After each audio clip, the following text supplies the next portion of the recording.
Advertencia. Aparecer en los archivos no significa que alguien esté siendo acusado o condenado por delitos relacionados con Epstein. Los documentos incluyen correos, listas de contactos, fotos, registros de vuelo, comunicaciones sociales e historias que pueden indicar vínculos sociales o profesionales, pero no pruebas de criminalidad per se. Si hay algo de lo que se está hablando, sobre todo en las redes sociales, es sobre el caso Jeffrey Epstein. Un caso de interés social general tanto por la brutalidad de los hechos como por todas las personas que rodean esta trama. Algo que provoca a su vez que los medios de comunicación no les interese hablar sobre este tema, ya que se incluyen a altas esferas con mucho poder, tanto político como del espectáculo, como el deporte, gente muy importante que nos demuestra, o por lo menos en este caso, que son personas intocables, que no son iguales ante la ley que el resto de personas, que quién eres y el poder que tienes influye mucho en todo lo que te puede ocurrir. Mi nombre es Ana Aldao, más conocida en este canal como Detective de Sofá, y si te gusta el true crime, las sectas, lo paranormal, te invito a que te suscribas, que le des like, que lo compartas con quien creas que le puede gustar mi contenido y que le des a la campanita para que te notifique cuando subo vídeo. Muy buenas a todos, chicos, chicas, ¿qué tal? Sois bastantes personas nuevas en el canal, muchísimas gracias por el apoyo al último vídeo y al canal en general. La verdad, aunque para alguna persona parezca una tontería, para mí es muy importante porque está siendo muy bien recibido mi contenido. Eso, como os podéis imaginar, me alegra muchísimo. Quiero destacar algo antes de empezar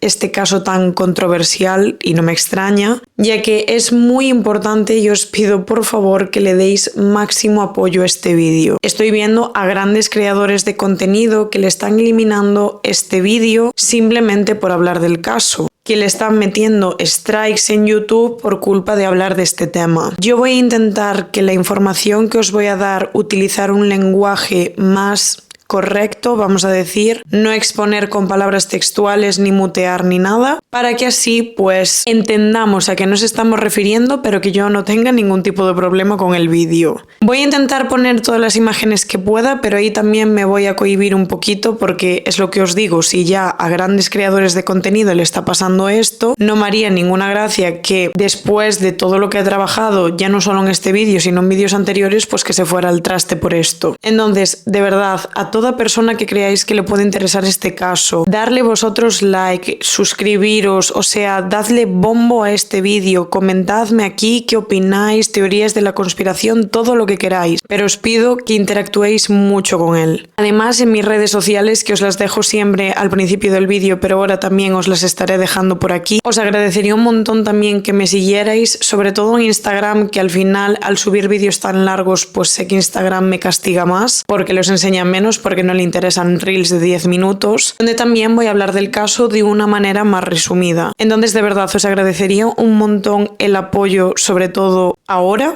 con este caso en concreto, porque me ayudáis muchísimo y porque al final, aunque haya muchísima información en internet, haya muchos vídeos sobre el caso, sí que es cierto que se puede hablar hasta cierto punto. O sea que, como podéis ver en anteriores vídeos míos, simplemente os dejo las redes sociales al principio y ya está, no insisto más, pero en este caso sí que os voy a pedir muchísimo apoyo porque lo voy a agradecer un montón. Y además para que no me tumben el vídeo, que no me haría ninguna gracia. Así que nada, chicos, muchísimas gracias de antemano por el apoyo y sin nada más que añadir, vamos con el caso.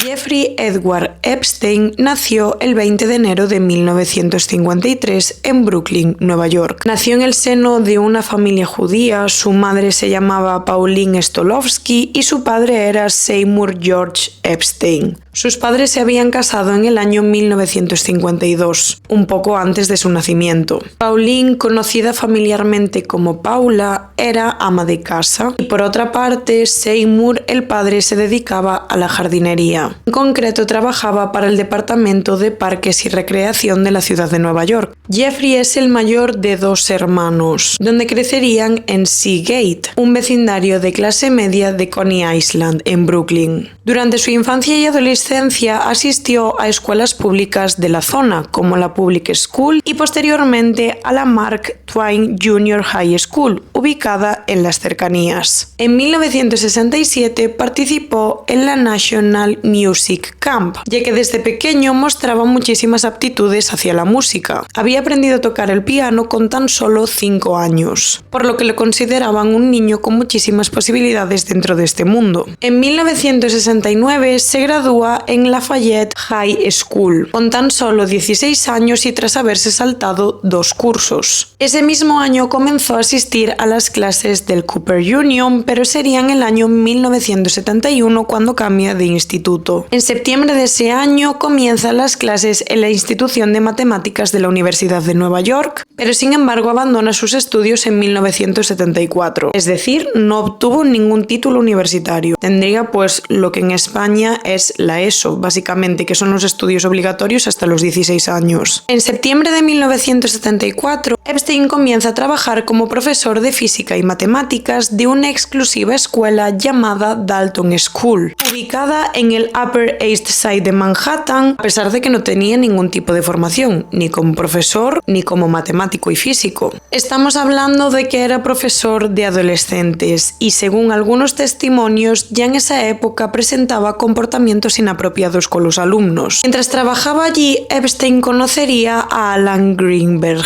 Era el director ejecutivo de la firma financiera Bear Stearns. Se conocieron ya que los hijos de este acudían a la escuela donde trabajaba Epstein. En junio de 1976 echarían a Epstein de este instituto por un desempeño de su trabajo deficiente. Poco después es cuando Greenberg le ofrece la oportunidad de trabajar en esta firma financiera, marcando así el inicio de su carrera en el mundo financiero. Es por eso que Epstein en los años 70 pega un salto a Wall Street, donde se encargaba de la compra y venta de activos financieros, con los objetivos de sacar la mayor rentabilidad según las comisiones de mercado. Estoy hablando que cuando entra a trabajar en esta firma financiera y pega el salto a Wall Street, tan solo tenía 23 años. Y estamos hablando que ya por aquella época quizá podía estar ganando unos $200.000. Así que con esta pequeña biografía vamos a centrarnos en la carrera profesional del magnate.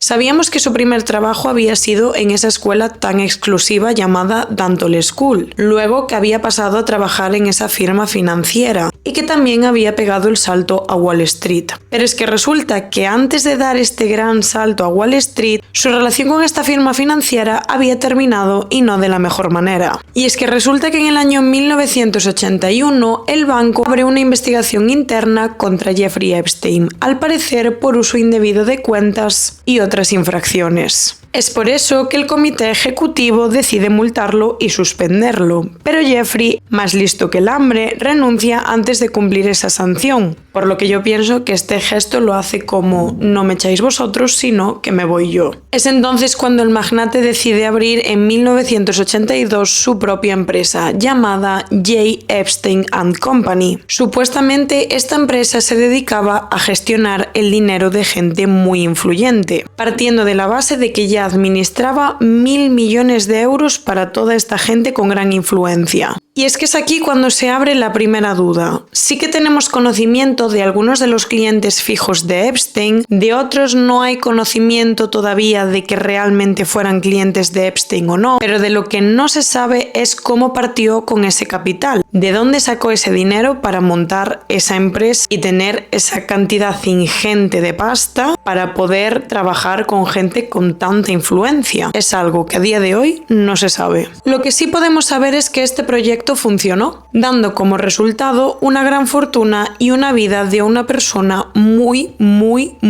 rica. Por lo que, como te puedes imaginar, Epstein empieza a hacer algo que es muy común en gente que tiene tal cantidad de dinero: comprar propiedades. Lo haría en Florida, Nuevo México y Nueva York principalmente. Y es aquí donde poco a poco se le comienza a ver con personas de alta influencia, científicos, empresarios, gente relacionada con el mundo del espectáculo, incluso se le ve con miembros de la realeza. Sería en el año 1998 cuando Epstein compra la propiedad clave en este caso, la que daría tanto de qué hablar. Es una isla privada en las Islas Vírgenes de Estados Unidos llamada Little St. James, pero de esta isla te hablaré un poquito más tarde. A principios de los años 2000, el magnate ya era parte de estas altas esferas. Se movía entre ellos como uno más, donde se le veía en todo tipo de eventos y con altas personalidades a nivel mundial. Algo a destacar también es que el magnate nunca llegó a casarse. Tuvo varias parejas, pero la cara visible en este caso sería la de Ghislaine Maxwell. Sería básicamente la cara visible porque está implicada en toda esta trama.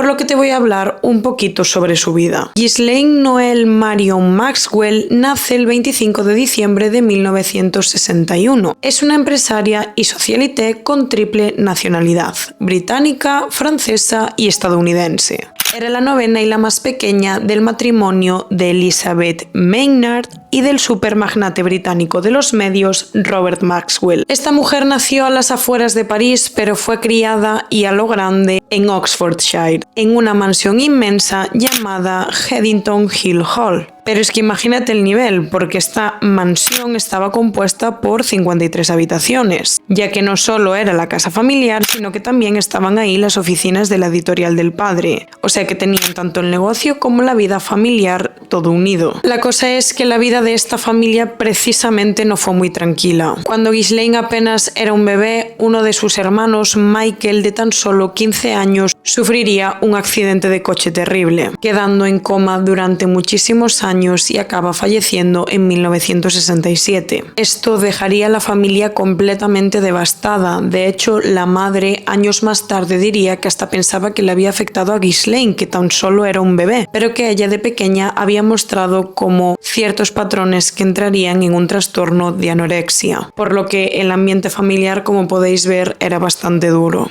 Aún así creció siendo la niña preferidísima de papá. Estudió en Oxford y su padre la colocó al frente del club de fútbol Oxford United, del que también era dueño. Para que veas hasta qué punto este padre adoraba a su hija, a uno de sus yates lo llamaría Lady Ghislaine. Y es que chicos, aquí se viene el primer giro de toda esta trama, pero que rodea solo a Ghislaine Maxwell. Y es que en noviembre de 1991, Robert Maxwell iba precisamente en ese yate cuando desaparece cerca de las Islas Canarias. Sí, aquí en España. La justicia cerraría el caso como que había sido un accidente, pero más tarde se descubrió que este magnate había sacado ilegalmente cientos de millones de libras del fondo de pensiones de su empresa, por lo que esto formaría un escándalo monumental. Y es que, como es obvio, había muchísima gente que dudaba si esto realmente había sido un accidente. También se había comentado que hubiera podido ser un desvivimiento, ya me entendéis, o que alguien acabara con la vida del magnate, algo que su hija Ghislaine creía firmemente. Ahora bien, ¿cómo se cruzan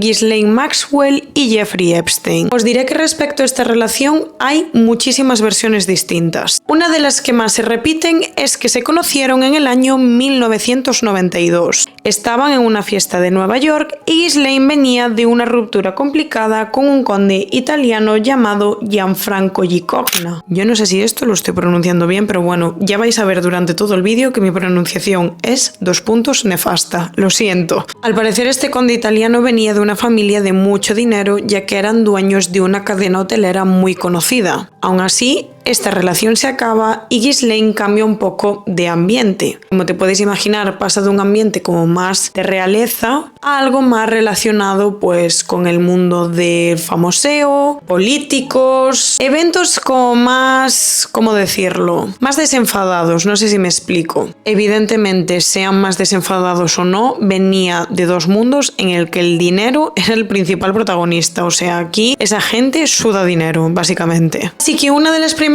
versiones es que ellos comenzaron a salir tras esta ruptura que tuvo Ghislaine. Pero Steve Hoffenberg, que fue socio de Epstein, contaba que la realidad era mucho más distinta. Y es que resulta que este señor contaba que el propio Robert Maxwell le había presentado su hija a Jeffrey Epstein en los años 80. por lo que este vínculo podía haber comenzado muchísimo antes, incluso cuando Robert aún no había fallecido. Fuera cual fuere su historia de cómo se conocieron, a partir del año 1993 estos dos se vuelven inseparables. Se presentarían a todo tipo de eventos, fiestas, todo lo que rodea a este tipo de gente como una pareja formalizada, convirtiéndose como en una de las parejas del momento dentro de todo lo que es las altas esferas. Y para que te hagas una idea del ambiente en el que se movían, y es que serían invitados de honor en un crucero organizado por el multimillonario australiano Lindsay Fox. Una fiesta nada discreta donde el lujo, el dinero, el poder, todo lo metías en el mismo saco. O sea, algo que tú lo ves y dices, jamás en la vida. Estamos hablando de gente con no mucho dinero, con mucho dinero. Pero es entonces cuando el tiempo va pasando y llegaríamos a un año clave donde parece que la vida de Epstein se tambaleaba. El año 2005.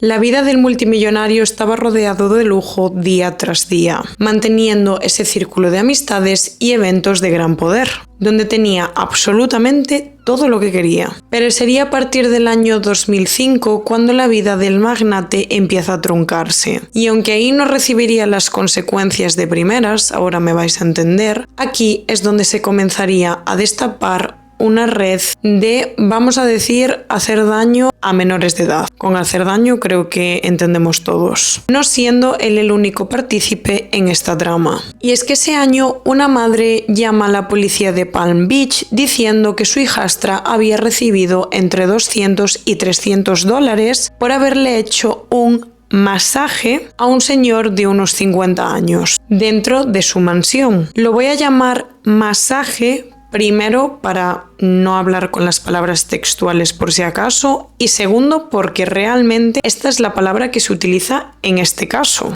O sea, es utilizada por cierta gente, y es que cuando la policía recibe esta información le describen tanto el aspecto de este hombre como el aspecto de su mansión, y a medida que van escuchando se dan cuenta que cuando tienen recogida toda la información les encaja perfectamente con el perfil de Jeffrey Epstein. Es entonces cuando la policía de Palm Beach comienza enseguida una investigación. El problema de esta investigación es que sería muy lenta, pero es que os aseguro que necesitarían todo ese tiempo porque la policía se estaba dando cuenta de que estaban destapando algo muy grande y sobre todo muy turbio. Y es que resulta que a partir del testimonio de esta chica aparecerían cientos más. Víctimas que daban una descripción muy exacta de una mansión y un modus operandi, y además siendo chicas que no se conocían de absolutamente nada y estaban dando exactamente la misma declaración, misma descripción de mansión, misma descripción del hombre y mismo modus operandi. La policía necesitaba todo este tiempo para atar todos los cabos, porque es que la cantidad de testimonios que estaban saliendo y lo que estaban contando era una tremenda barbaridad. Y es que imaginaros el punto al que llegaba esta trama, que las víctimas le contaron a los agentes que este modus operandi se trataba de un reclutamiento. Básicamente, unas mujeres, que más bien eran niñas, reclutaban a otras para ir a esta mansión a hacer estos masajes. Es importante recalcar que de las niñas que estamos hablando comprendían las edades de entre 14 y 16 años, las cuales realmente creían que iban a hacer un masaje, solo que cuando llegaban a la mansión, a medida que pasaba el tiempo, la cosa iba escalando a algo muy turbio. Además te estoy hablando de que el perfil de estas chicas eran jóvenes muy vulnerables, en una situación familiar complicada, en una situación económica complicada, situaciones en las que tú te puedes aprovechar de esa persona ofreciéndole mucho dinero porque es la solución que tendría para poder pagarse sus estudios, para poder ayudar a su familia. Al final es como dinero fácil, aun por encima engañándola de que realmente va a hacer un trabajo de masajista, no que te vas a aprovechar de ella.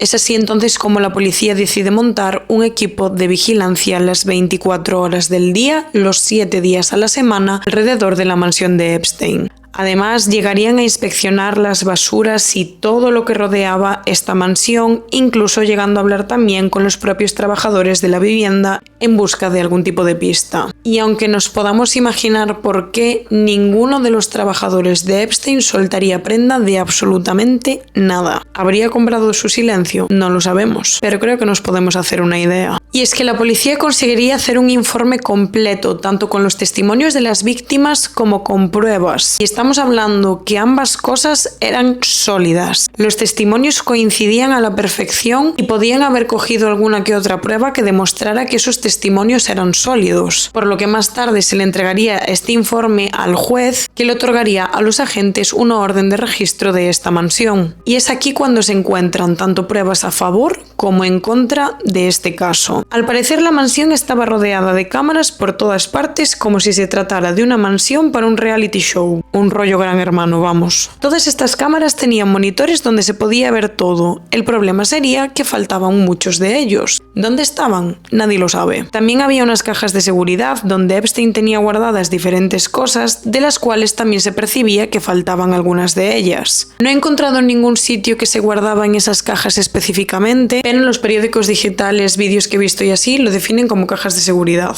por lo que es como yo lo he dejado. Tú imagínate el poder que tienes que tener para poder deshacerte de algo que sabes que te va a incriminar, de algo que estás haciendo muy turbio. ¿Quién le daría el chivatazo a este hombre? Es que totalmente inmune. Pero es que en vista de la desaparición misteriosa de estos objetos y que de verdad los testimonios de las chicas no fallaban ni una sola cosa y no se conocían de nada, es que cuando dan la descripción de la mansión hay detalles que los agentes se darían cuenta una vez entran a hacer ese registro. De dar un detalle, yo que sé, de un espacio y decir, ostras, pues esto es lo que nos dijeron las chicas que había. ¿Sabes? Que ahí pudieron corroborar al 100% de que ellas no estaban mintiendo. Y no estamos hablando de un testimonio, estamos hablando de cientos. Es así como consiguen recoger 40 testimonios oficialmente, dando una declaración verídica y exactamente igual. Recalcar que no se conocían entre ellas, por lo que con tantas coincidencias se comienzan los procedimientos para llevar a Jeffrey Epstein a juicio, del cual los agentes estaban convencidos de que iba a salir condenado. ¿Qué pasa? Tú has visto ya la impunidad que ha tenido a la hora de hacerle el registro domiciliario, pues esto no iba a ser menos. Resulta que cuando se ponen todas las pruebas y todos los testimonios encima de la mesa, el fiscal coge y decide que no va a continuar con la causa. Yo no he entendido nada, Vicenta. ¿Tú has entendido algo? Regular. Aún así, la policía de Palm Beach no se rinde. Deciden seguir investigando ya que habían hecho muy buen trabajo. Habían reunido motivos suficientes como para llevar a esta persona a juicio y como para condenarla. Donde se veía que realmente este señor podía tener un serio problema. Y ya no solo con la justicia, pero bueno, ese es otro tema. Es que era súper frustrante que después de todo el trabajo que habían hecho, que el fiscal cogiera, llegara, hiciera así y no. Esto no. Tío, te están demostrando que tienen pruebas, tienen testimonios de que algo muy turbio está pasando. ¿En serio este hombre tiene tanta inmunidad?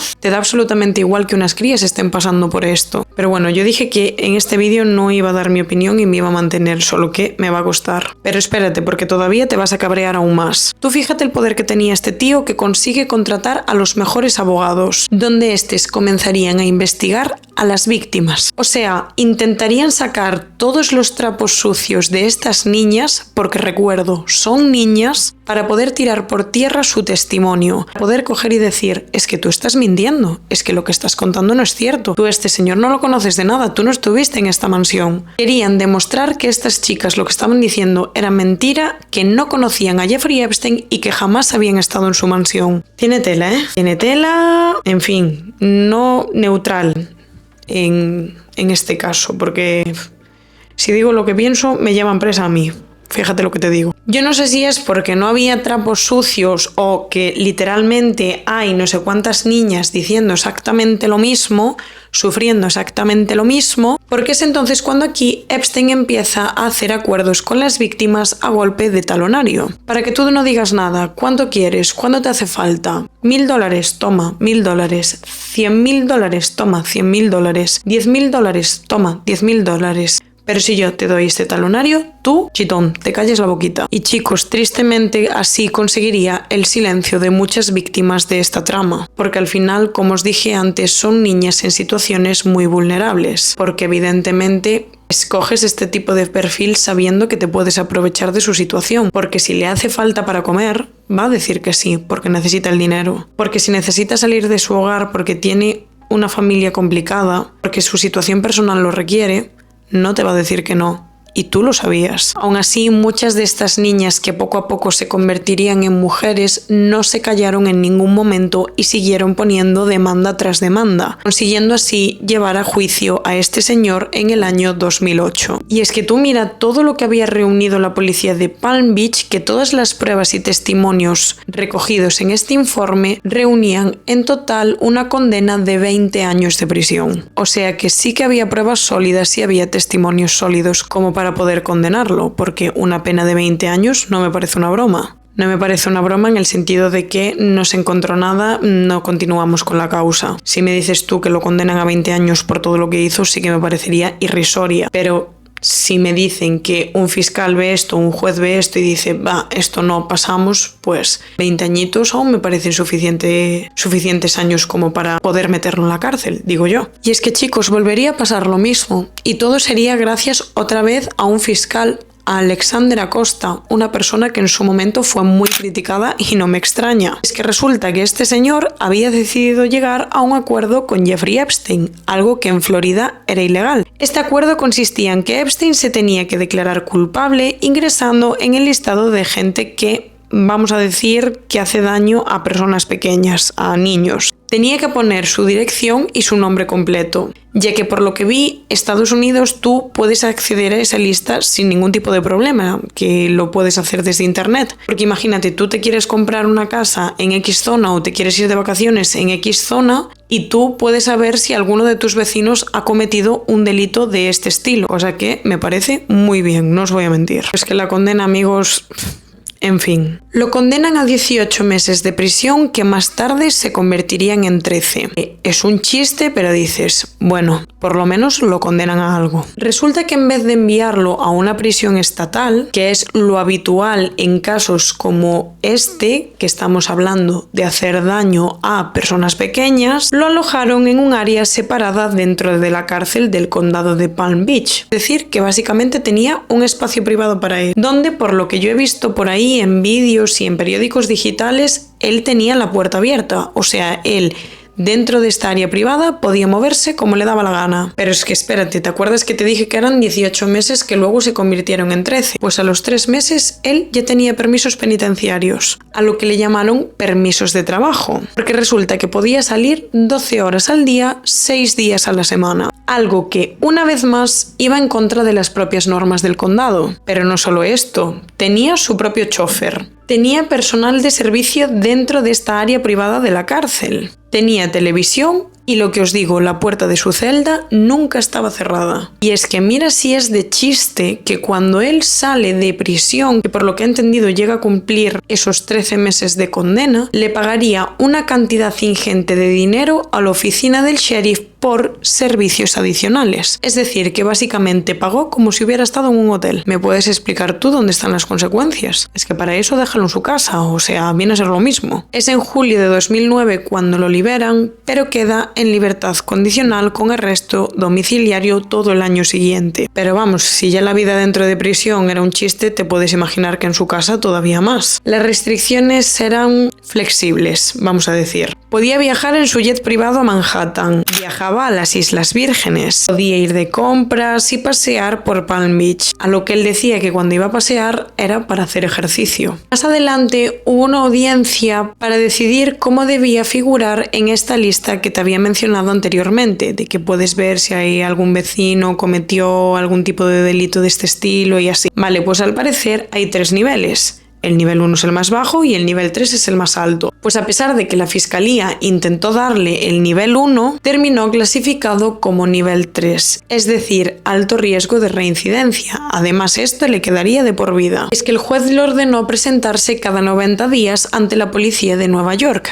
¿Qué pasa? él cambió su residencia de la mansión de Palm Beach a las Islas Vírgenes, a Little St. James. Intentó alegar que su residencia habitual ahora eran las islas y no la de Palm Beach, pero el juez dijo que le daba absolutamente igual. Él tendría que presentarse cada 90 días ante la policía de Nueva York, fuera su residencia cual fuere. Y te acuerdas que yo te había comentado que no solo había sido él el que había recibido estos masajes, gente muy importante involucrada en todo esto. Bien, pues resulta que según el fiscal Alexander Acosta, todas estas personas quedaban impunes de todo tipo de acusación sobre esto, sobre todo lo que hubiera sucedido. Es decir, en ese momento no salió absolutamente ni un solo nombre de las personas que acompañaron a Epstein en los primeros años de toda esta trama. Ni un solo nombre, se tapó todo. Como te puedes imaginar, esta condena era un chiste y las víctimas se sentían completamente solas. Estaban frustradas y enfadadas, como es normal, y sobre todo se sentían muy incomprendidas. Al final venían de situaciones muy difíciles, se habían aprovechado absolutamente de ellas, y más siendo unas niñas, y aún por encima la persona que empieza todo esto no recibe ningún tipo de castigo. Aún parece que fue regalarle algo, o sea, como premiarlo. Entonces, claro, tú si fueras una víctima, ¿cómo te quedas? Tienes pruebas y testimonios suficientes como para poder condenar a esta persona y lo sabes. ¿Y la condena que le ponéis es esta? Pues vaya por Dios, es que para eso, lo que dije antes, dejadlo en su casa. ¿Realmente esas niñas, porque eran niñas, merecían ese tipo de justicia? Es que es normal que se sintieran así. Además, ¿tú te crees que la vida de Epstein cambió algo? Para nada.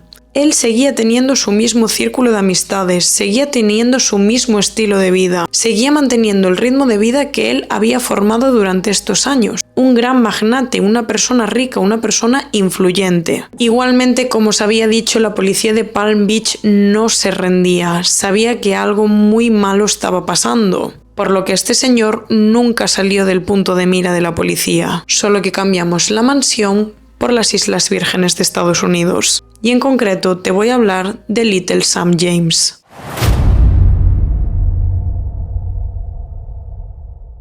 Little St. James es una isla privada que está en las Islas Vírgenes de Estados Unidos al sureste de Santo Tomás. Durante siglos pasó bastante desapercibida, formó parte de los territorios que eran de Dinamarca hasta que en 1917 fueron vendidos a Estados Unidos. Con los años terminó convirtiéndose en una propiedad privada y a finales de los 90 estaba en el mercado. Primero pertenecía a un inversor llamado Arch Cumming y se ofrecía por más de $10 millones.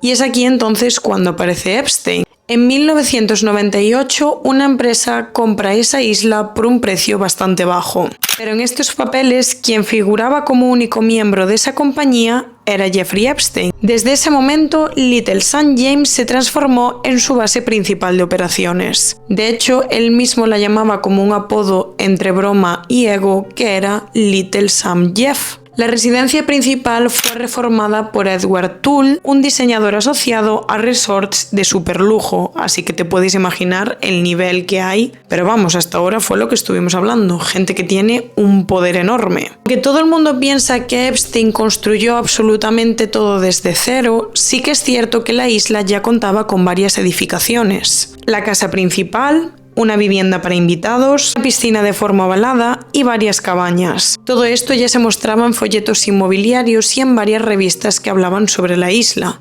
muchísimo antes de que el nombre de Epstein apareciera relacionado con ella. En 2008 básicamente esta isla funcionaba como su residencia habitual, como si fuera su casa. De hecho, en ese momento tenía el servicio a 70 personas, todas ellas para trabajar para él. En ese momento, y creo que de las pocas personas que habló del servicio de Epstein, dice que el magnate repetía constantemente una frase, que era discreción absoluta y confidencialidad total. Os estaré dejando algunas fotografías que muestran habitaciones, baños, salas de masajes, ya me entendéis, y donde también se puede ver en una imagen que hay una pizarra en la que están escritas las palabras como power, poder, y deception, que puede significar fraude, farsa farsa o engaño. Y es que tenéis en internet a vuestro propio alcance algunos vídeos que grabó la policía cuando hizo el registro de la isla, algo que ya os adelanto, y es que si ves ese tipo de imágenes, la verdad es que resulta bastante inquietante el sitio. No sé si es porque sabemos todo lo que ha ocurrido o porque si en sí ya el lugar transmite una aura muy rara. Es que tenemos elementos como estatuas de bronce,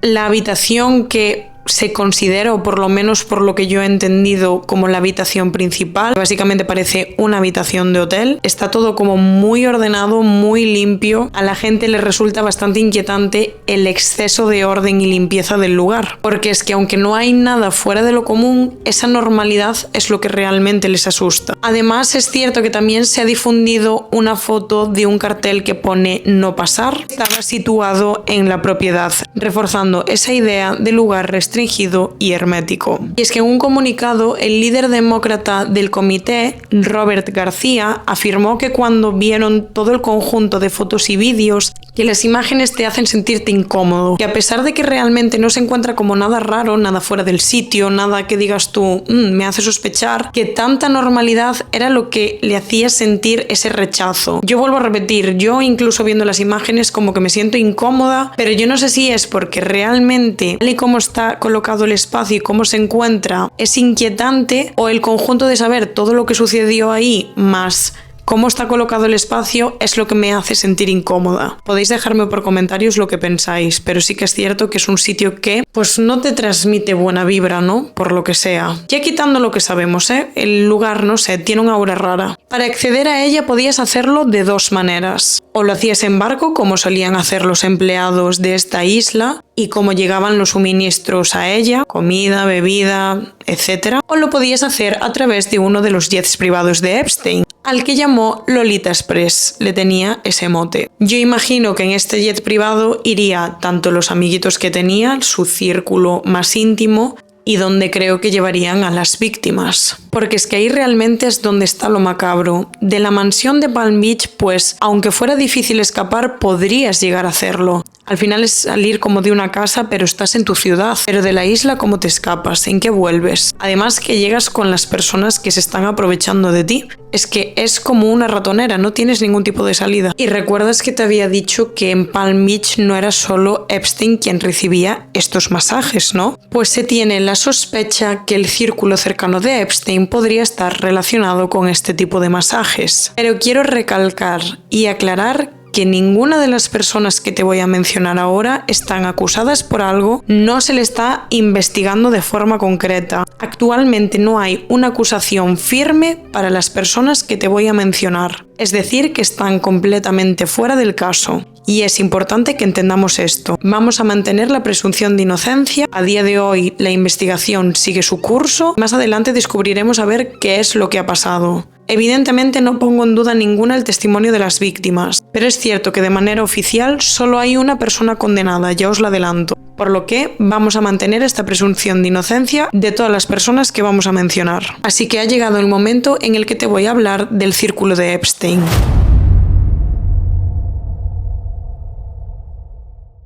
Los nombres que te voy a mencionar están un poquito ligados a los archivos nuevos que han salido este 30 de enero de 2026, es decir, hace nada. Lo que como te quiero contar la actualidad sobre esos archivos, simplemente te voy a dar los nombres y como una pequeña descripción de la relación que tenían con el magnate. Pero vuelvo a recalcar lo que os he dicho. Solo hay una persona condenada por esta trama. La investigación sigue su curso, pero no tiene absolutamente nada en contra de las personas mencionadas ahora mismo. Vamos a dividirlos en grupos y vamos a empezar por la política. Donald Trump. Antes de convertirse en el presidente de Estados Unidos, Donald Trump era un magnate inmobiliario conocido en los círculos de lujo de Nueva York y Florida, exactamente donde Epstein se movía socialmente. Los archivos lo mencionan cientos de veces, aunque ninguna llega a ser comprometedora. Y en lo que respecta al tema, él responde esto. You talked about Democrats who were in there. Elon Musk was also in there, and so was your Commerce Secretary Howard Lutnick and correspondence that he had with him.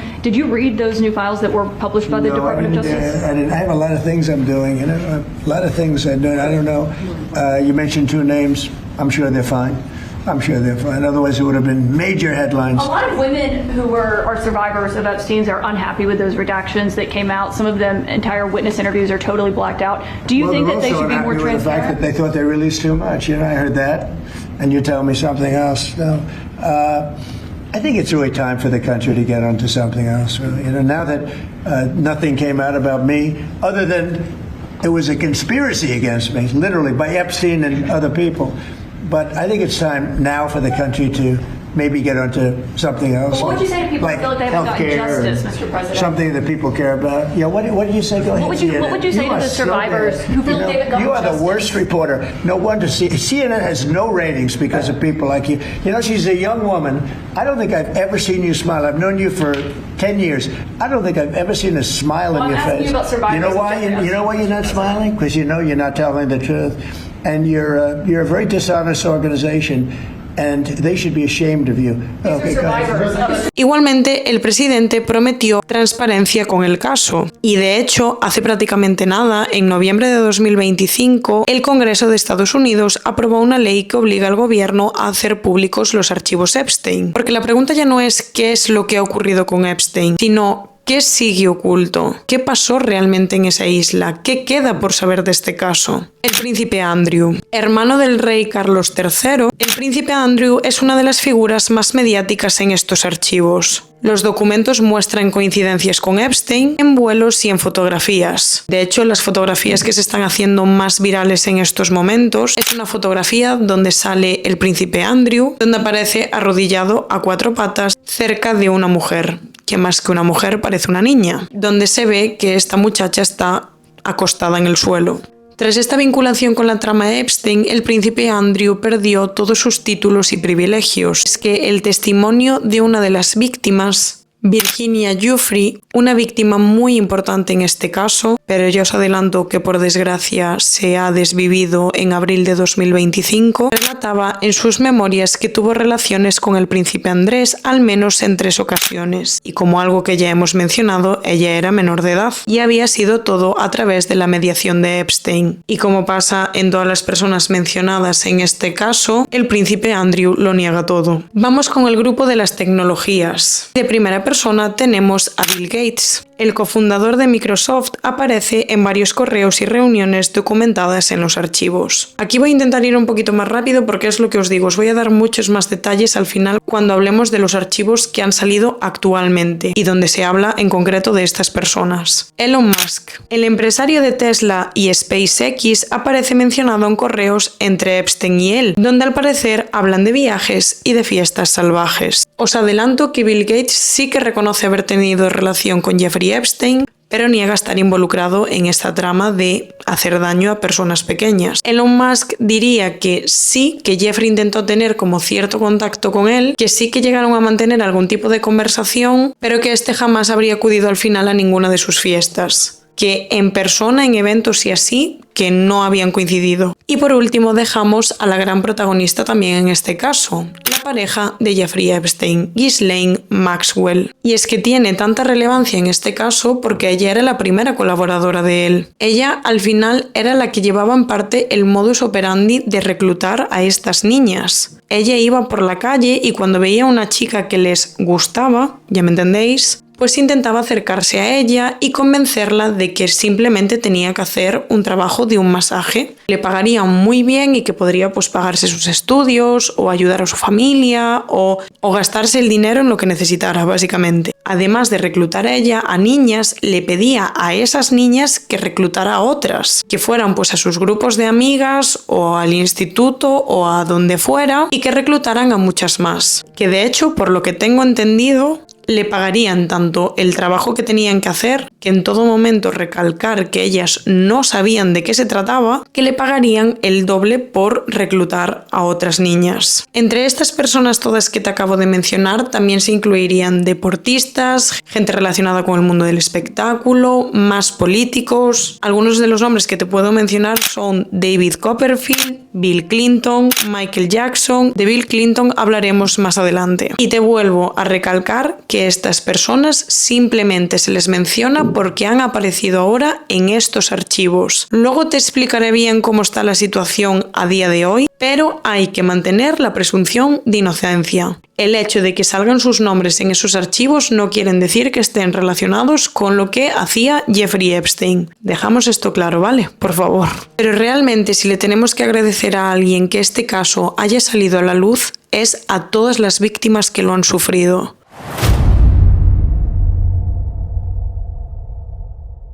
Como ya os había comentado, las víctimas de Jeffrey Epstein eran la mayoría niñas de entre 14 y 16 años. No eran personas famosas ni de familias influyentes, de hecho todo lo contrario. Como ya os había comentado, son niñas que pertenecían a familias en una situación de vulnerabilidad. Estamos hablando de familias con problemas de adicción, familias con problemas económicos. Al final, pagarse unos estudios en Estados Unidos es carísimo. Hay gente que se mete a hacer una carrera y que la paga junto a la casa en la que vive. O sea, igual con 40 años sigue pagando sus estudios. Es una locura, ¿eh? Lo de los estudios allí es muy, muy caro. Por lo que era de esto de lo que se aprovechaban realmente. Sabían que esas niñas necesitaban ese dinero. Y además, si estamos hablando de una cantidad de $15,000, $20,000, incluso ya $300, $400, ellos sabían perfectamente que no le iban a decir que no. Ellos tenían ese perfil porque sabían la respuesta que iban a recibir.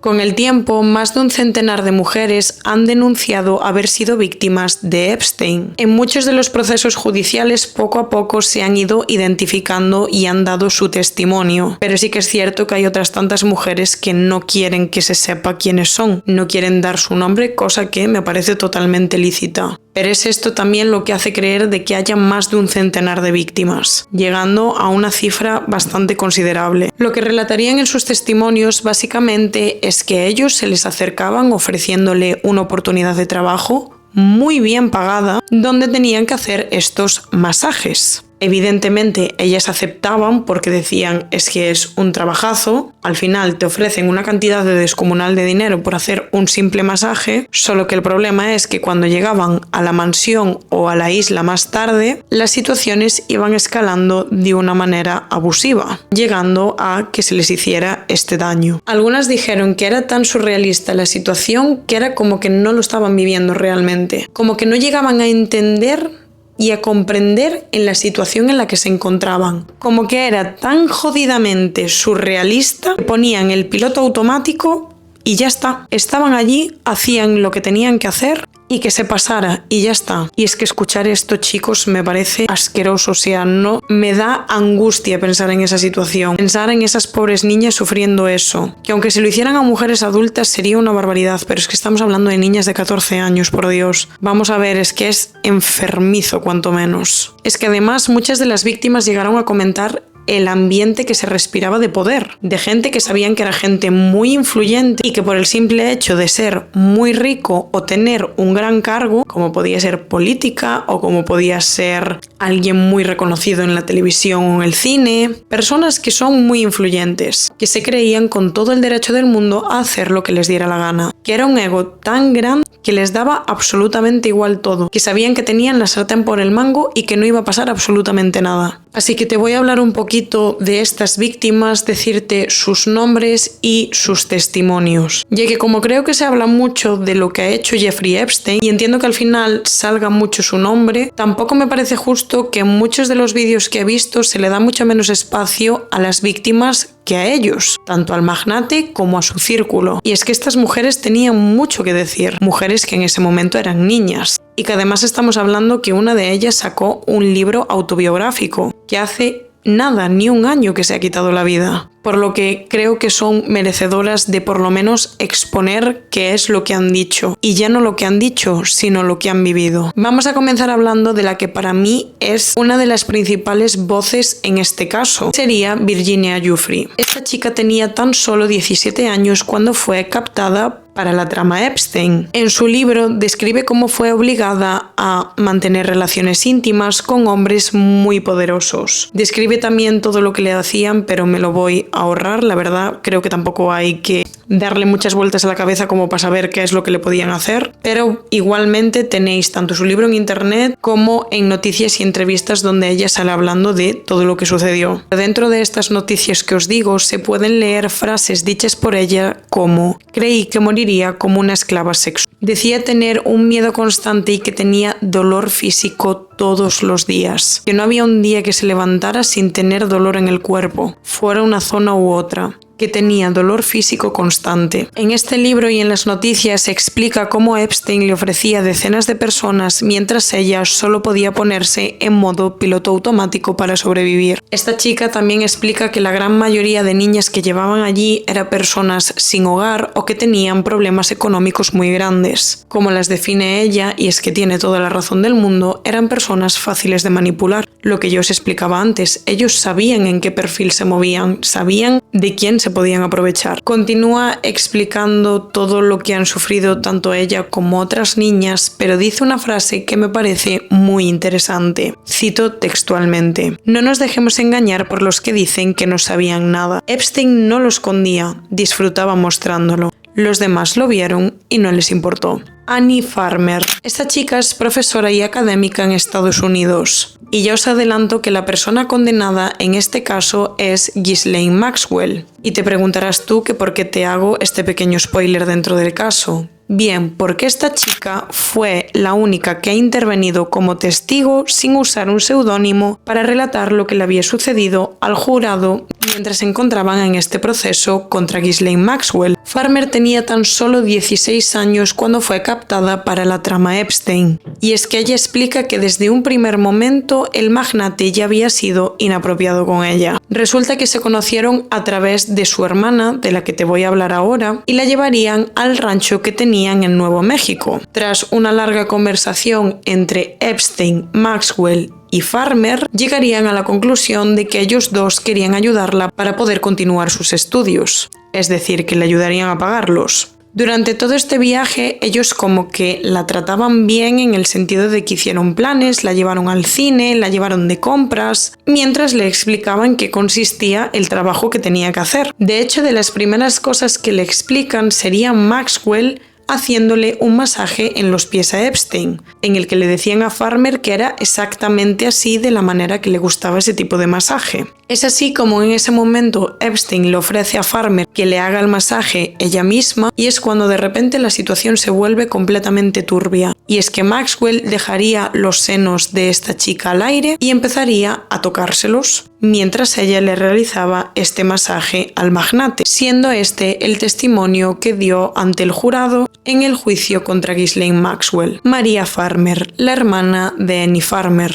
Esta chica, artista de profesión, fue de las primeras mujeres que denunció sin tener ningún tipo de respuesta ni justicia, ya que advirtió a las autoridades sobre la conducta inapropiada del magnate en 1996, es decir, casi una década antes de que Epstein fuera acusado. Esta fue una de las chicas que recibió amenazas y fue acusada de haber mentido sobre lo que había pasado con el magnate, diciendo que se había inventado la denuncia, que ella nunca había ido a ninguna vivienda de Jeffrey Epstein, ni que lo conocía a él personalmente. Y es que no te lo pierdas, ella pone la denuncia en 1996. Pero es que no se sabría qué hicieron las autoridades con su denuncia, porque no sería hasta una década más tarde cuando ellos se encuentran el papel. Cuando condenan a Epstein en el 2008 es cuando se encuentran la denuncia de Farmer. Antes no sabían qué habían hecho con ella, nadie había dicho nada, no se sabe. Una vez que aparece esta denuncia, Farmer dice textualmente que ya no podían llamarla mentirosa. De hecho, llegó a denunciar al FBI porque no se había hecho absolutamente nada. Ella había tramitado una denuncia por hacerle daño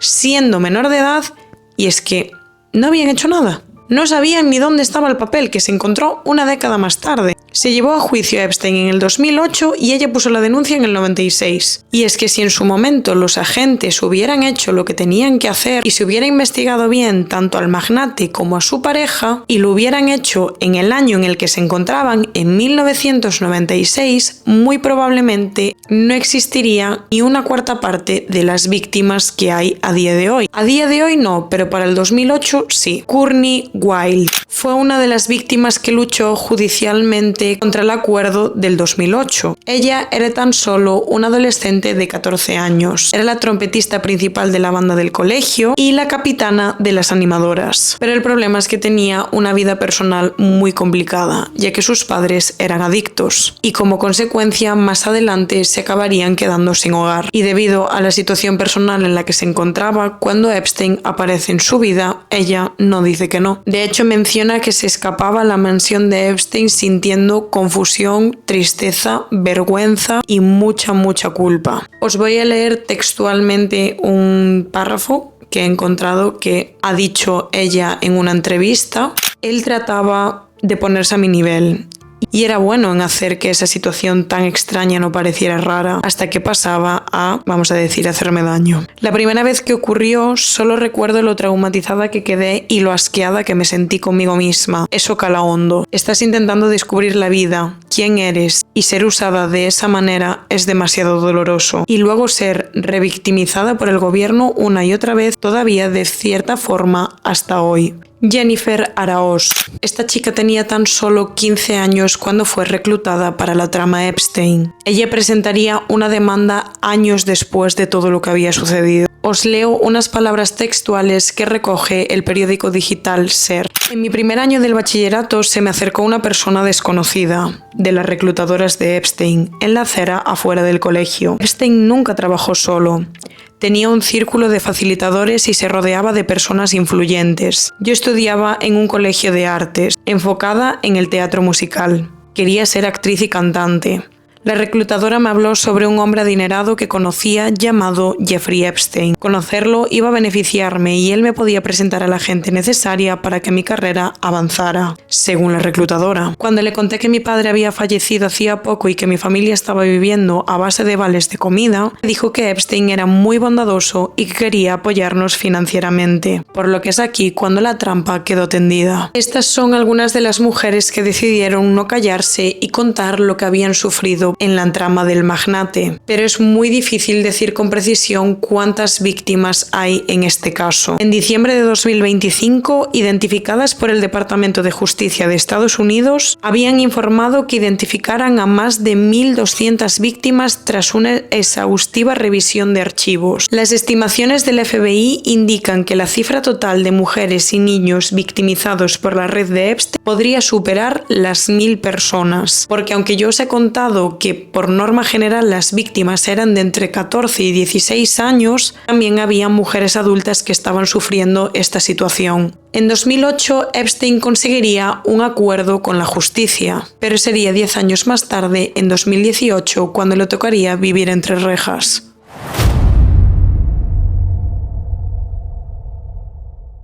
En ese momento estaba viendo una gran cantidad de testimonios. Todos parecían ser exactamente iguales. Víctimas que no se conocían de nada. No paraban de llegar demandas acusando al magnate de haberles hecho daño. Todos los hechos sucedían en el mismo sitio, que era en esta isla, en Little St. James, y que además implicaban a otras personas con cierta influencia, que daba la casualidad que eran todos amigos de Jeffrey Epstein. También recordemos que a pesar de estar nombrando al magnate y a su círculo todo el rato, Maxwell era la gran culpable de esto. Al final, ella estaba relacionada con toda la trama, tanto de hacer este daño como de reclutar a estas niñas y mujeres. Y es que los agentes estaban convencidos que lo que había pasado en la mansión de Palm Beach estaba pasando ahora en Little St. James. Y es que en esta isla se celebraban muchísimas fiestas donde se invitaban a mujeres y niñas para realizar estos masajes dentro de este tipo de evento. Y es que algo que vi en el vídeo de Marta Caballero que me parece muy interesante que lo mencione es que una de las grandes preguntas que se hace todo el mundo es cómo este señor tenía tanto poder, cómo se relacionaba con este tipo de gente. Cómo llegó hasta ahí no lo tenemos muy claro, pero cómo se mantuvo es muy fácil pensarlo. Al final, si en estas fiestas supuestamente pasaban estas cosas y eran gente con una influencia muy grande, que puede ser un actor o actriz, un cantante, pero estamos hablando de que ahí también había cargos políticos. Si yo quiero X cosa y tú me dices que no, yo tan solo tengo que coger, hacer esto y decirte, ¿estás seguro? Porque si algo tenían en común la mansión de Palm Beach y la isla Little St. James es que estaban rodeadas de cámaras. Virginia Giuffre lo había dicho. Aunque todo se ocultara y aunque todos se taparan los unos a los otros, a Epstein le encantaba mostrar lo que hacían. Lo que pasaba en Little St. James se quedaba en Little St. James, pero entre ellos veían lo que estaban haciendo y en cierta manera les encantaba exponerse. Entonces, si yo quiero algo de ti y tú me dices que no, yo simplemente tengo que coger una imagen o un vídeo y decirte, ¿estás seguro? Él podía tener todo lo que quisiera. Al final era tan fácil como sacar una fotografía o un vídeo para ganar lo que le diera la gana. Por lo que en el momento que tú intentes hundirme o me digas que no a algo que yo quiero, es que lo tengo así de fácil. ¿Qué prefieres, hundir tu carrera o darme a mí lo que te estoy pidiendo? Y es que no sería hasta el 6 de julio de 2019, es decir, 14 años después de las primeras denuncias contra el magnate, cuando este es arrestado en el aeropuerto de Manhattan. No os penséis que él iba a permitir esta situación, ofreció muchísimo dinero e incluso llegó a ofrecer su piso en Manhattan, que al parecer era uno de los más caros, por no decir el que más. Pero a la policía esto no le serviría de nada, no aceptarían ningún tipo de fianza. Iba a entrar en prisión, sí o sí. Una vez detenidos, cuando la policía haría un registro de la isla Little St. James, las imágenes que os he enseñado antes son en esta isla, son cuando se hace este registro, y es que sería aquí cuando se encontraría muchísimo material de todo lo que estaba sucediendo allí. Y es que las víctimas no mentían, nunca mintieron. Todo el material que se encontró estaba repartido en documentos, en fotografías, en discos duros. Incluso se encontró un pasaporte austríaco evidentemente falso de Jeffrey Epstein, o sea, con una identidad falsa, vaya. A raíz de que todas estas cosas van saliendo y que él está en la cárcel, ¿os acordáis de todos los amiguitos que tenía anteriormente y que en el 2008 lo habían apoyado y no lo habían dejado de lado? Pues resulta que para este momento todo ese círculo hace hasta luego Mari Carmen. No querían saber absolutamente nada sobre Jeffrey Epstein, ni sobre la isla, ni todo lo que tuviera que ver con esta persona. Y es que personas como Donald Trump, Bill Clinton, Woody Allen, el príncipe Andrés, negaban rotundamente que ellos tuvieran algo que ver con Jeffrey Epstein. Es así como el magnate ingresa en el Centro Correccional Metropolitano de Nueva York, donde según informes de las autoridades, las primeras horas lo habría pasado realmente mal. No comía, no hablaba, no hacía absolutamente nada. De hecho, cuando se le entrega el mono naranja, que es la vestimenta que llevan los presos en las cárceles estadounidenses, él se niega a ponerlo, le pide por favor que le den otra cosa, que él no se quiere ver con esa ropa. Llega a pedir además que quería hablar con sus abogados porque no estaba de acuerdo con el trato que se le estaba dando, dónde se le había puesto y que no estaba para nada de acuerdo con la situación que se estaba dando.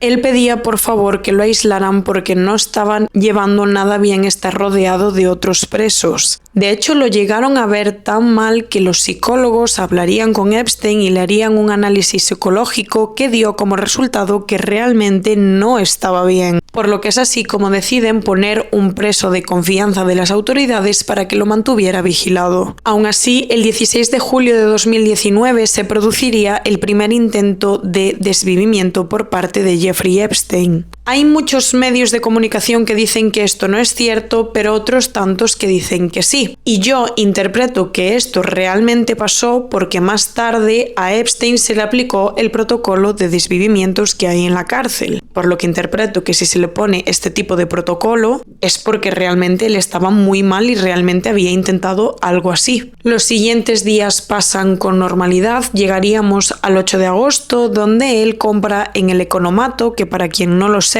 es una tienda dentro de las cárceles o cuarteles donde internos o militares pueden adquirir artículos permitidos, compraría una radio y unos auriculares. Al día siguiente, 9 de agosto de 2019, el magnate tiene una reunión con sus abogados para tratar, pues, qué va a pasar, celebración del juicio, e imagino que también él quería zafarse un poco de la situación, pues ofreciendo otra fianza, etcétera. ¿Qué pasa? Que lo extraño sería que él interrumpe esta reunión diciendo que tenía una llamada con su madre. ¿Y por qué esto sería raro? Pues porque la madre de Jeffrey Epstein llevaba fallecida 10 años. No se entiende a qué viene esto.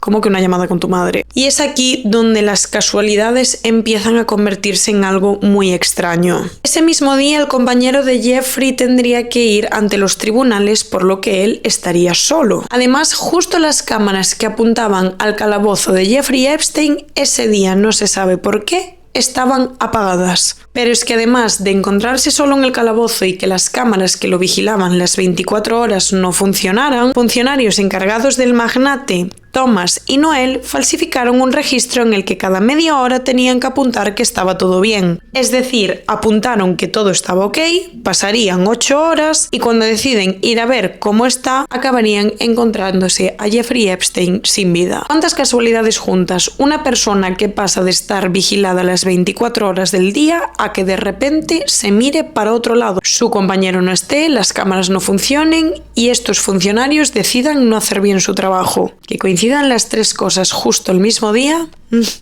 Huele raro. Más tarde se abriría un proceso judicial para esclarecer qué es lo que había pasado, por qué no había funcionado este protocolo, por qué de repente pasa de estar 24 horas vigilado a no tener ningún tipo de vigilancia. Llegó a celebrarse un juicio en el que la verdad no quedó muy claro qué es realmente lo que había pasado, por qué esa desatención. Lo único que se dejó zanjado es que Jeffrey Epstein había fallecido por desvivimiento y lo habría hecho de esta manera. Si alguien se pone mis vídeos modo podcast, pues lo siento mucho, esta parte te la vas a tener que ver, no quiero decir la palabra. Y aquí es donde entra una de las grandes dudas de este caso. Todo el dispositivo que tenía de vigilancia debido a este protocolo de desvivimiento falla. De repente, no hay absolutamente nada que vigile a Jeffrey Epstein. Se comienzan a sacar archivos que comprometen a personas muy influyentes en unas situaciones bastante comprometedoras, porque una cosa es que cometas un error y la otra que seas un enfermo, que es lo que va a pensar la gente de ti. ¿Y si esto no se trataba de un desvivimiento? ¿Y si realmente lo que había era miedo a que este señor finalmente hablara y sacara a relucir todos esos archivos, donde se vería realmente lo que había pasado? ¿Quién estaba en el lado oscuro y quién no? Es que tantas casualidades juntas, un poco sospechoso, ¿no? Pero es que además de que esto ya sea bastante raro, el hermano de Jeffrey pide una segunda autopsia y el patólogo que llevó el caso diría que tras tantos años de carrera que había visto muchos desvivimientos en la cárcel de este tipo y que las fracturas eran completamente diferentes a las que tenía Jeffrey Epstein, recalcando que cuando sucede este tipo de muerte las fracturas siempre son las mismas y que la única que era distinta era la de Jeffrey. Entonces, ¿qué había pasado realmente con el magnate? Pero en esta ecuación aún queda una persona clave en este caso y la única condenada en él.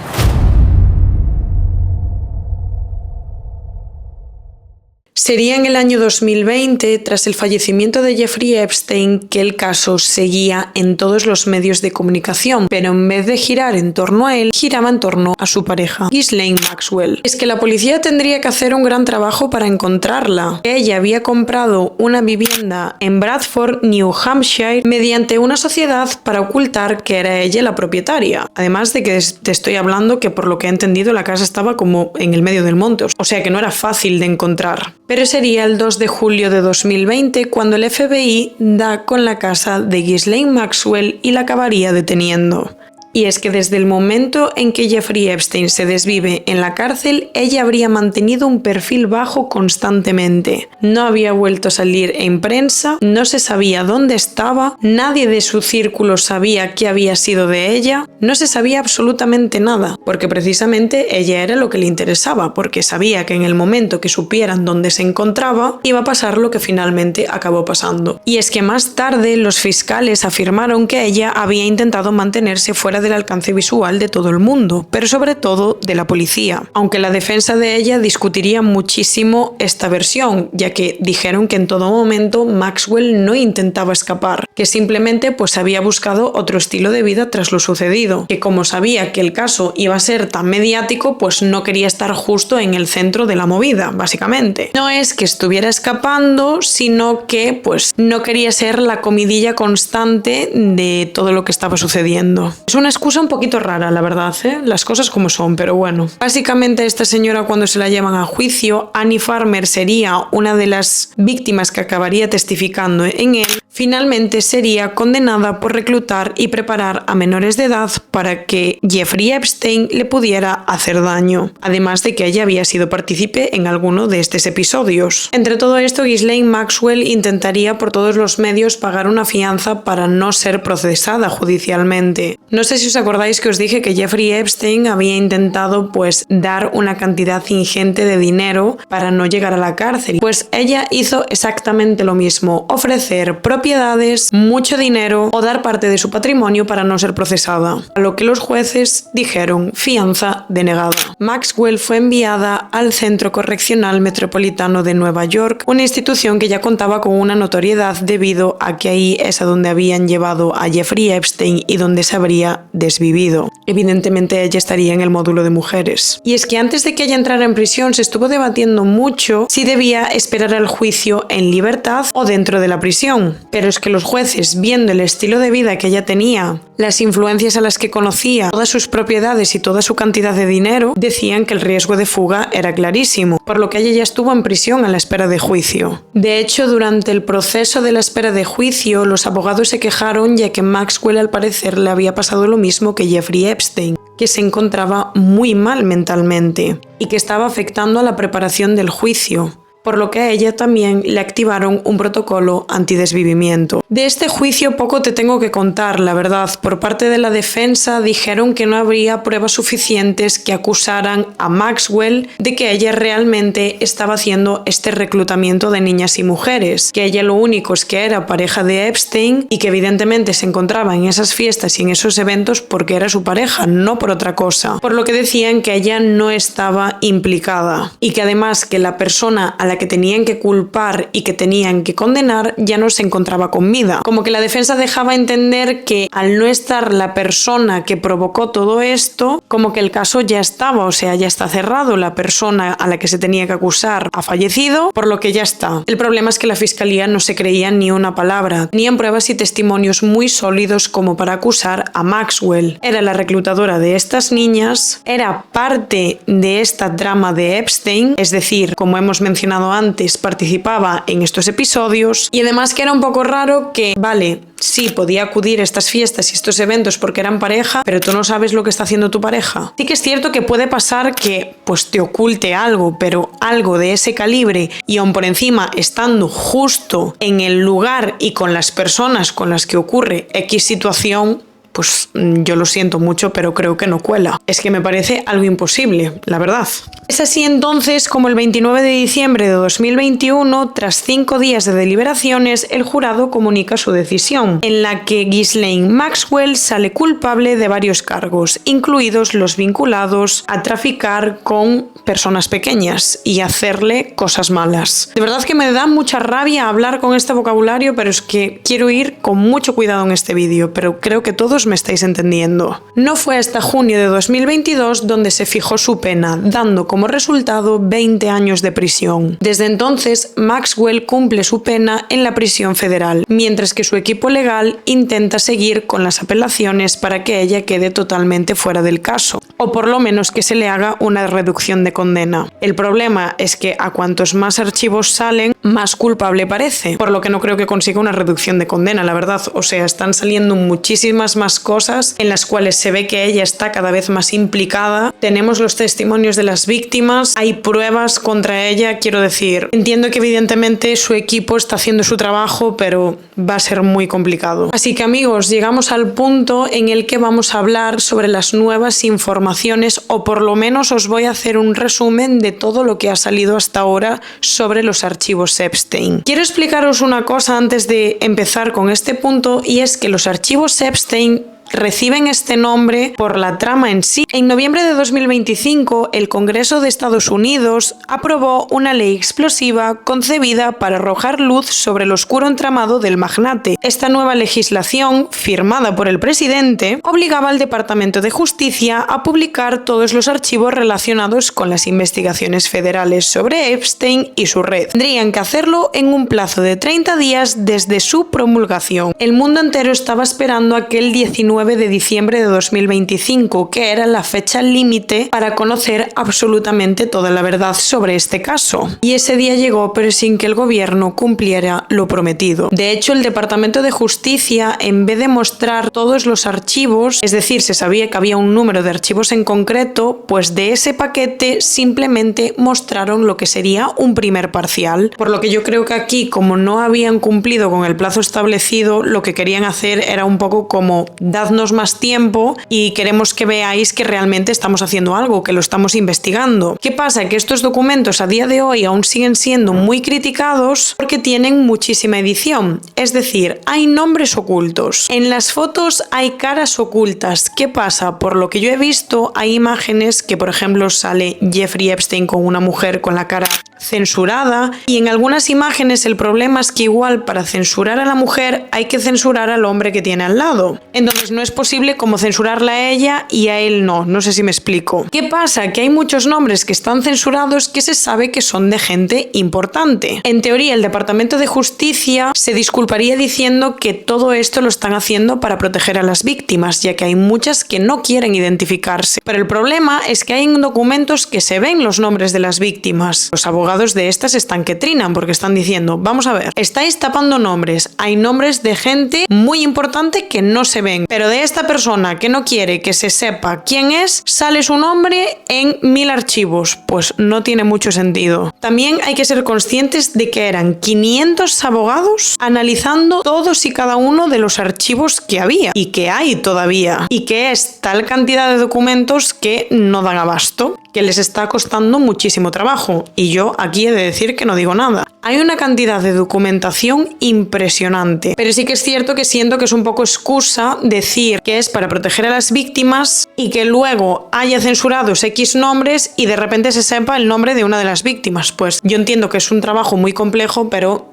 sí que fastidia, eso también puedo entenderlo. A mediados de enero de 2026, es decir, hace prácticamente nada, más de un mes después del plazo límite, la mayoría de los archivos seguían sin ver la luz del día. Solo se habían publicado una porción ínfima de los documentos obligatorios, mientras que millones de páginas seguían bajo revisión interna. Pero es aquí cuando llegamos a uno de los días claves de esta trama, que sería el 30 de enero de 2026, es decir, hace 2 días. Y es que resulta que se revelan una nueva oleada de documentos que sumaba 3 millones de páginas, 180.000 imágenes y 2.000 vídeos, describiéndolo como la última gran entrega conforme a la ley. Las autoridades afirmaron que estos archivos eran el resultado de la revisión solicitada, pero muchos dudaron de su coherencia y utilidad, debido a que el material estaba incompleto y desorganizado. ¿Qué es lo importante de estos archivos? Bueno, lo primero, la cantidad que han sacado, 3 millones de documentos. O sea, me explota la cabeza. Otra de las cosas importantes en este contenido es que se dice que hay imágenes muy reveladoras. De hecho, son algunas de las que ya estamos empezando a ver en diferentes medios de comunicación, en periódicos digitales, en diferentes vídeos de diferentes plataformas. Pero es que ahora mismo lo que más se está analizando son los correos electrónicos, ya que están dando una información bastante reveladora, ya que estos correos parecen mostrar que se evaluaba o buscaba mujeres o niñas para el magnate. El problema de estos documentos es que siguen teniendo mucha edición, la que hablábamos antes de que aún hay muchos nombres tapados, que se han filtrado algunos de los nombres de las víctimas, y de hecho una de las víctimas del caso Epstein para el CNC diría que el Departamento de Justicia estaba protegiendo a depredadores. Otra de las víctimas afirmaría que el organismo está protegiendo al círculo de Epstein con esas ediciones, por lo que el Departamento de Justicia volvería a explicar que la intención y lo que se pretende con estas ediciones es protegerlas a ellas, no revelar sus nombres, pero que al final, como las imágenes, pues puede que tapen alguno de los nombres, y yo imagino que mientras se hace esta investigación no van a dar los nombres oficiales. Es decir, hay mucha manipulación en estos documentos. Ahora mismo saber si algo es real o es IA es complicado. Hay que documentarse muy bien, por lo que no creo que de momento saquen los nombres si se está haciendo la investigación. Yo puedo entender que sea frustrante y que esté siendo una investigación muy lenta, pero al final tú no puedes acusar a X personas si realmente no está involucrada en eso. Yo me imagino que hay personas que sí, que habrían hecho exactamente lo mismo que hacía el magnate y que precisamente por eso iba a estas fiestas, pero también creo que igual por relacionarte con este señor en un evento no implica que estés metido de caca hasta aquí,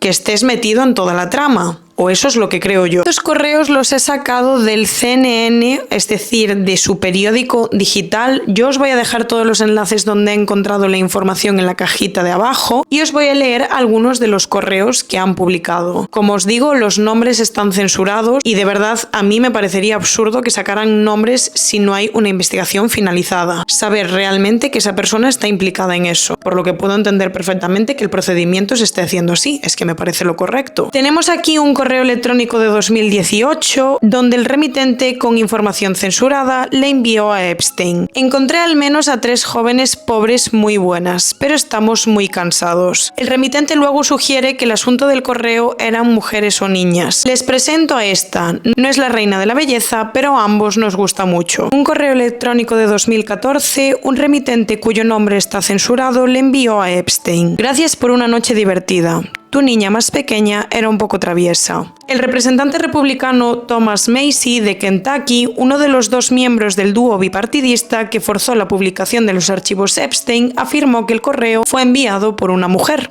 En otro correo electrónico de 2017, un remitente censurado le escribió a Epstein: conocía un nombre censurado hoy. Es como la Lolita de Nabokov, una mujer miniatura. ¿Sí que ahora debería enviarte solo candidatas de su tipo? Mujer miniatura en francés significa literalmente mujer pequeña. Lolita de Nabokov se refiere a la novela de Vladimir Nabokov de 1955 sobre un hombre de mediana edad que se enamora de una niña de 12 años y le hace cosas malas. En otro correo del mismo año, una persona con información censurada le envía a Epstein información detallada sobre mujeres que serían consideradas para una oportunidad no especificada. Una de ellas se describe como desesperada por el trabajo, pero no tan guapa como otras candidatas. No muy joven, pero guapa y diligente, con buena educación y sencilla, pero sin ningún tipo de ambición. Recalcamos de nuevo que estos correos los he sacado de un periódico digital donde los nombres están censurados. Como veis, se utiliza un lenguaje un poco en secreto,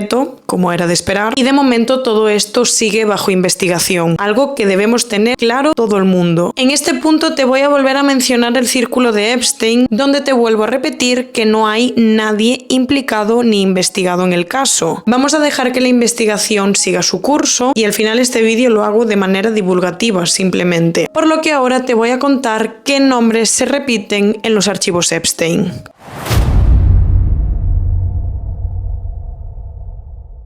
El primero sería Donald Trump. El presidente de Estados Unidos sale mencionado en estos archivos cientos de veces. Y es que además se sabría que viajó en el jet privado del magnate muchísimas veces durante los años 90, algo que obviamente el presidente negó rotundamente. Lo perturbador de Trump es que sale mencionado en una lista del FBI en las que se incluye, vamos a decir de alguna manera, hacer cosas malas de índole íntimo a mujeres y en las que se incluye también a menores de edad. Una víctima de la trama que utiliza el nombre de Jane Doe, que para quien no lo sepa es un nombre que se utiliza para no revelar su verdadera identidad, dice que el presidente le hizo estas cosas malas cuando ella tan solo tenía 13 años y que todo esto había ocurrido en el año 1994. Esta información ya habría salido en el 2016, pero resulta que la víctima acabaría retirando la denuncia coincidiendo justo antes con las elecciones de Estados Unidos, por lo que es una casualidad bastante grande. Por último, y lo más importante para mí, es que este señor está implicado por el reclutamiento de las mujeres. Y es que gracias a una de las víctimas, Virginia Giuffre, parte fundamental del caso como ya habíamos mencionado, relató que su entrada y la de otras muchas niñas era por comenzar a trabajar en Mar-a-Lago, el club privado que posee Donald Trump en Florida desde 1985. El padre de la joven trabajaba allí en el mantenimiento del aire acondicionado y ella empezó a realizar tareas básicas en el recinto. Imagino que al final un padre pues queriendo darle un poco de trabajo a su hija para que se saque ella unos dinerillos para hacer con su dinero lo que quiera, para tomarse algo con unas amigas, comprarse una camiseta o yo qué sé. Fue así como conoció al entonces empresario, quien le comentó la posibilidad de trabajar como niñera para las familias del club. Al final tú date cuenta que estamos hablando de que a ese complejo iba gente de mucha pasta. Más adelante su vínculo con el círculo de Epstein se produjo cuando Ghislaine Maxwell la vio caminando hacia el trabajo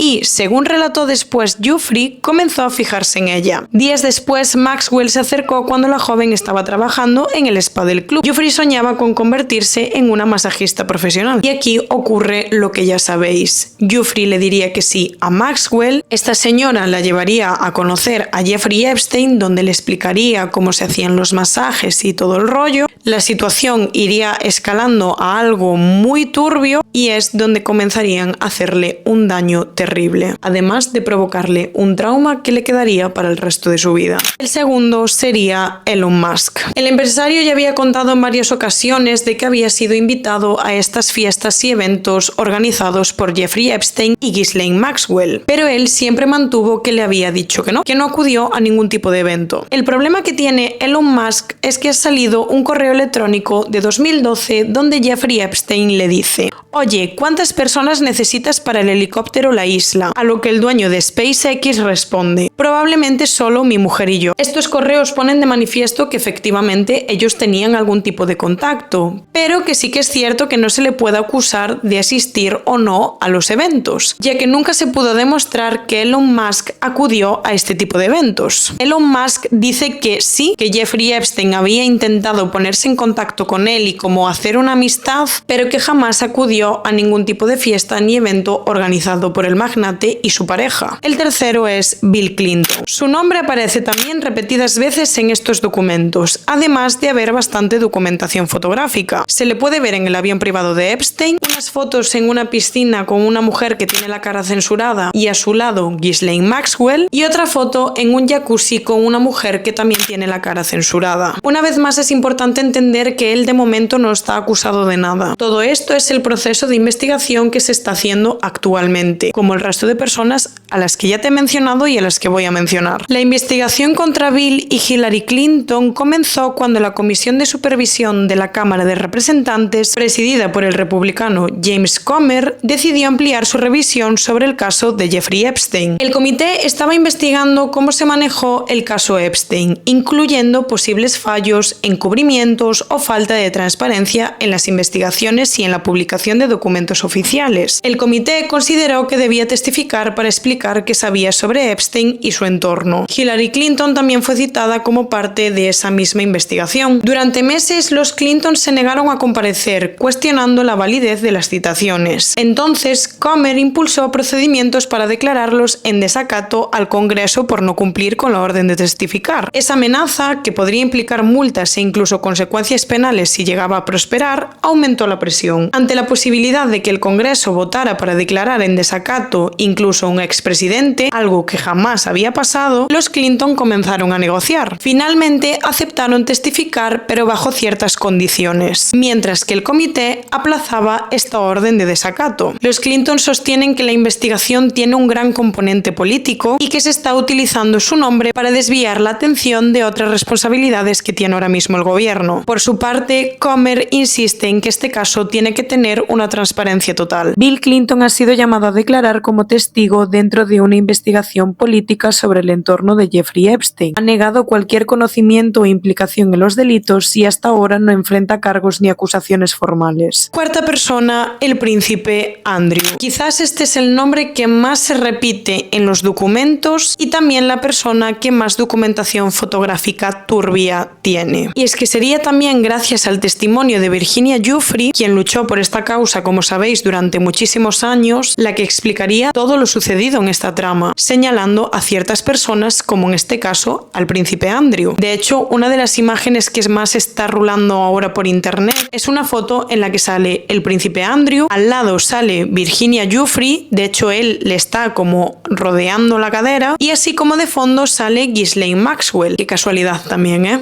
Vaya. Adivina la edad de Virginia. Desafió Maxwell a su amigo Andrew cuando le presentó a la joven. El duque de York dio en el clavo. Mis hijas son apenas algo más pequeñas que tú. Colega, eres padre de unas niñas más pequeñas. ¿Me puedes explicar qué estás haciendo? Porque es que no puedo. Es que no puedo. Os lo juro. Continúo con la conversación que está manteniendo. Vamos a tener que intercambiarla pronto, dice la británica, en una broma de mal gusto sobre cómo Jeffrey comenzaba a hacerse mayor. Han pasado los años y he pensado mucho en cómo cómo se comportó aquella noche. Fue lo suficientemente cordial, pero muy consciente de sus privilegios. Creía que tener relaciones conmigo era su derecho. A la mañana siguiente, Epstein me dio $15,000 de recompensa y me felicitó. Lo has hecho muy bien. El príncipe se ha divertido. Todo esto que os acabo de contar lo explicaría ella tanto en entrevistas como en sus memorias, que os voy a dejar una foto de su libro. Pero es que además de todo esto se producirían 2 encuentros más con el príncipe Andrew. Y como siempre, estas personas solo saben solucionar sus problemas a golpe de talonario. Virginia Giuffre alcanzó un acuerdo económico con el príncipe Andrew. Un acuerdo económico extrajudicial, evidentemente. Lo harían en febrero de 2022 para cerrar la demanda que había presentado por presuntos daños, vamos a decir, contra el hijo de Isabel II. La cantidad nunca se hizo pública y el príncipe no reconoció responsabilidad alguna. La prensa británica habló de unos 14 millones de euros, que gran parte eran procedentes del patrimonio personal que tenía la reina en ese momento. Como os he contado, 3 años después, el 25 de abril de 2025, Virginia Giuffre se acabaría desviviendo. Pero en parte que este caso se siga investigando es gracias a sus testimonios, a todo lo que ella ha contado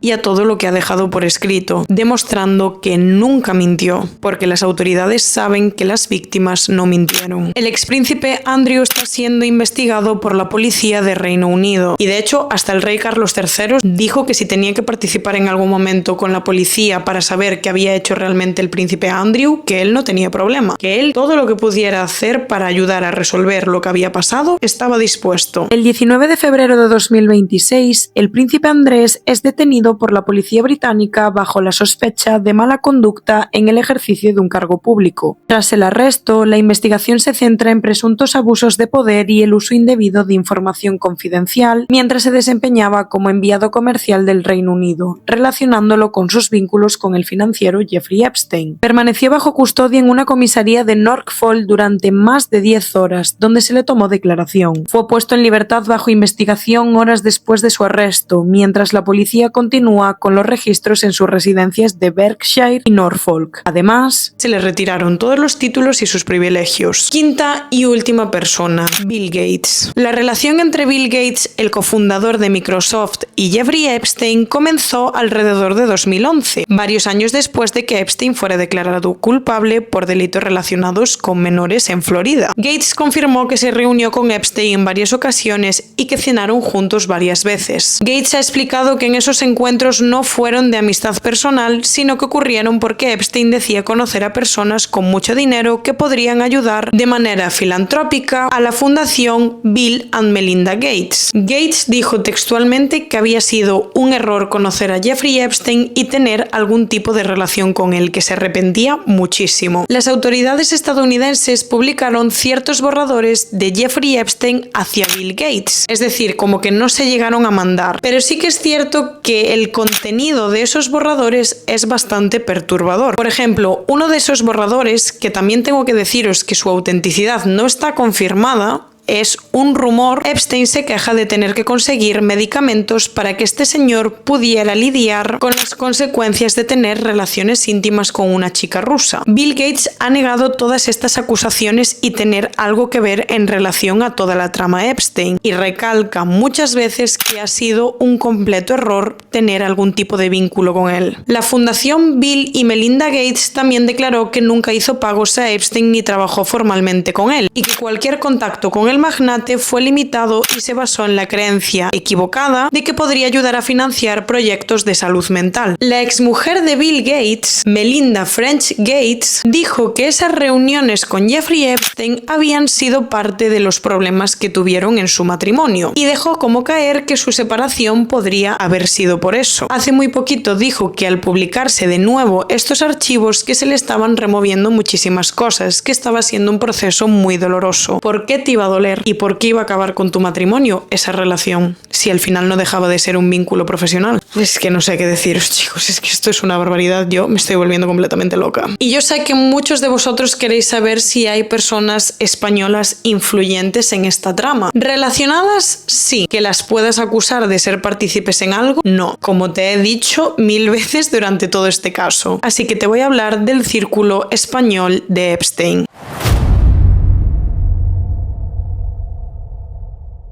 Primero, José María Aznar. El expresidente del Gobierno de España figura en algunos de los documentos publicados como destinatario de pagos y envíos vinculados a Jeffrey Epstein. También saldría en una lista de contactos del magnate, aunque él ha negado conocerle en persona. No hay indicios de delito ni investigación penal por ello. Segundo, Alejandro Eigag.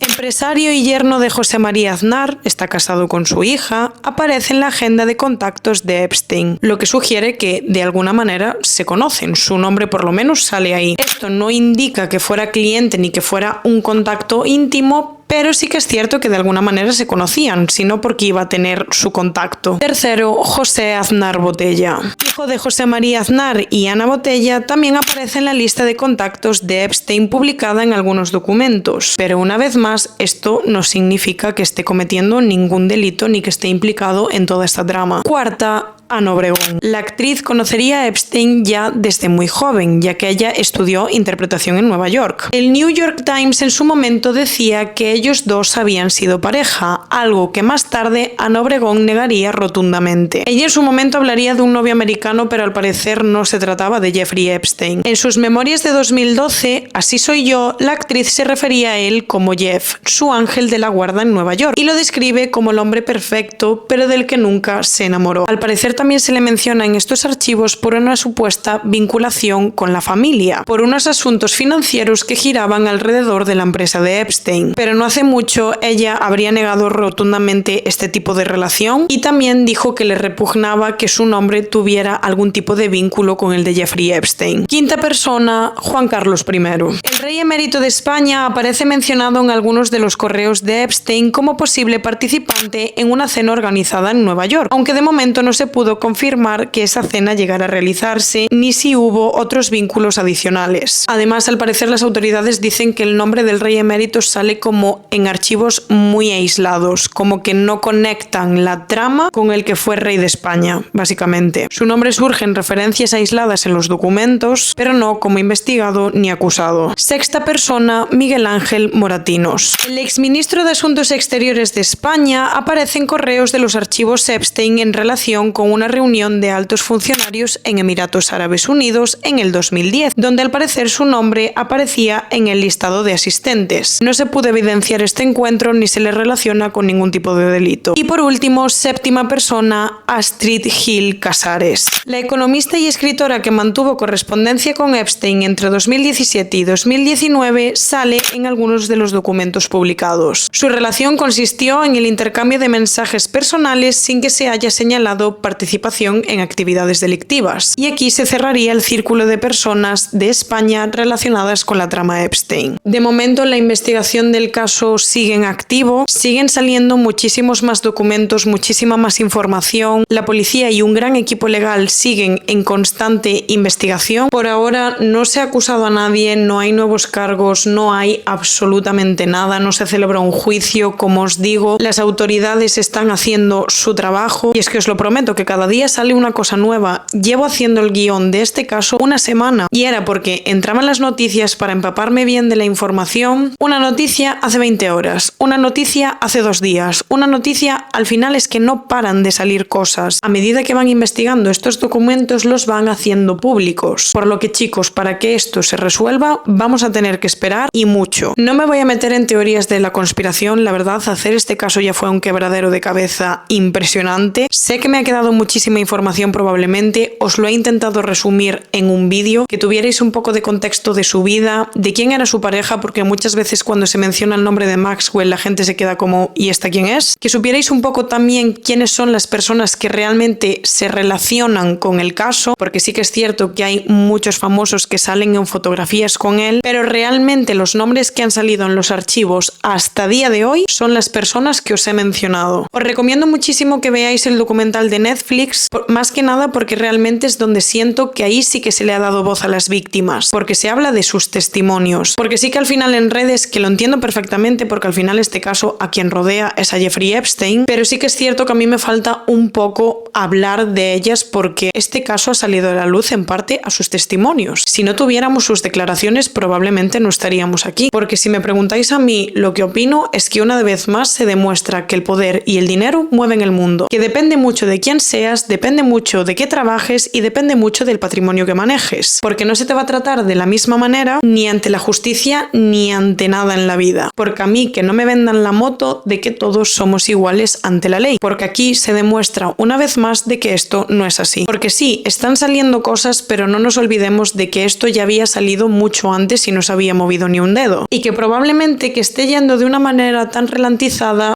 no sé, pero me huele raro, además de que sí que es cierto que aún hay mucha censura en este caso, por lo que chicos, no queda otra que esperar. Yo de verdad espero haberme explicado bien, sé que he leído mucho en este caso, pero es que si no me era imposible, o sea, quería que tuvierais como un poquito de todo para entender la cronología del caso y que lo entendierais de principio a fin, y es que es muchísima información, o sea, tengo 30 páginas de guión.